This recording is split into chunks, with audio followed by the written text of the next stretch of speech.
Welcome to Shrine of the Storm, a place of voidy tentacle things. The first trash is unremarkable, but the Templar introduces us to a protective aura that can be interrupted or dispelled. The next trash can be interrupted as much as possible, with specific priorities of wash away and mending rapids, being the things that you want to interrupt as much as possible. The water elementals here also cast Rising Tides, which pulls everyone up in a bubble and then back down to the ground.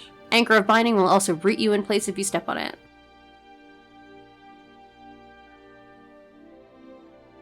In order to trigger the boss spawn here, we need to get Stormsong's attention. Simply go to the platform in the middle to get him started. I usually like to do this while the previous pack is being cleared. Finally, aqu'sirr rises up and it's time to fight.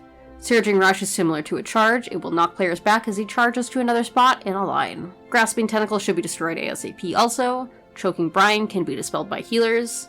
aqu'sirr will also break up into 3 little mobs who cast the same things as the boss does. Each one should have someone in melee range to stop them from casting non-stop. Undertow will push you away, just move into it. After the 3 die, aqu'sirr will rise up again and will likely be dead shortly after. By the way, I want to just highlight some of the mistakes that even people that know these dungeons really well can make. Like this.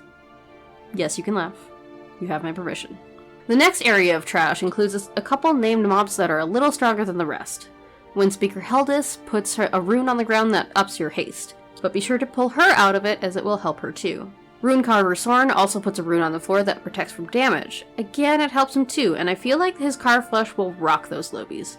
Be sure to take him off the rune as it is really difficult to DPS through it. If you do get hit with Carved Flesh, stand on that rune. There's also an AoE from the Ironbound Apprentices. They can be stunned out of it, but also the AoE is easily avoidable. The elemental in the middle of the bridge casts a storm. It does not do much at 80, but it used to kill a lot of us back in the day, so lobies should line of sight. Galecaller Faye and Brother Ironhall work together. Her slicing blast should be interrupted as close to every time as your group can. Ironhall has a frontal cone that will absolutely demolish lobies, I'm convinced. They will also place runes on the ground similar to the trash leading up to them. Avoid tornadoes and keep going.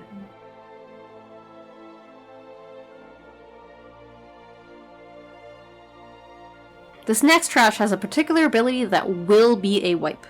Unending Darkness should be interrupted, and I would recommend taking these packs slow so that interrupts can be focused on. The rest of this section is mostly swirlies to avoid. In this room, these mobs will reveal that there are a ton of tentacles around on the floor. Take those out.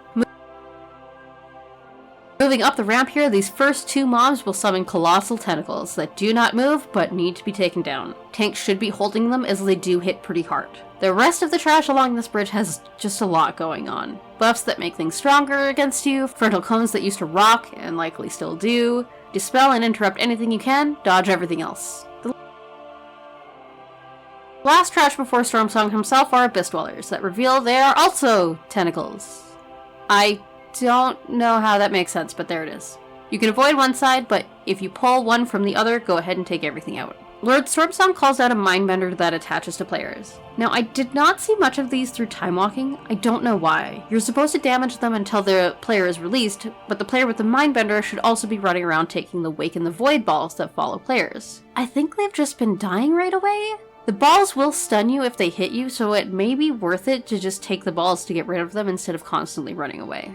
Once Stormsong is down, hop in the water and swim down and around, avoiding the jellyfish down here that will stun you. Right before the platform, there are abyssal eels. They don't do much damage, but they can be avoided if you know the right spot between the 2 groups. Don't panic if they're pulled, as they're easily wiped out. Finally, before vol'zith are a pack of mobs that are also some of his adds. The Sunken Denizen moves slowly and attacks with some pretty heavy swings. The Forgotten Denizens cast Consume Essence, which heals it a lot and damages players. Interrupt them before they get the cast off and kill as quickly as possible. These will come up again in a second. vol'zith himself now. Around him the whole fight, he will pull up tentacles that are slightly out of our reality, with 3 puddles on the ground showing where they're going to slap before going away. He will also cast Yawning Gate, which leaves a large black puddle on the ground. If you're in that puddle, it completely silences you. When he casts Grasp of the Sunken City, the group is pulled down into 2 different realities. First, the tank and the healer. You're put into an area with the Sunken Denizen. Healers should be careful of their debuff, as it helps a lot with healing, but will absolutely murder you, especially down here. Tanks kite around the Denizen. The DPS, however, get brought into a separate reality where 2 of the Forgotten Denizens again. Go for the one closest to where your group is, making sure it doesn't get its cast off, then swap to the other one, again making sure they don't get that cast off. Whichever group finishes first gets pulled into the reality with the other one to deal with whatever mob is there. Finally, you escape into reality, interrupt the boss again, and take him down.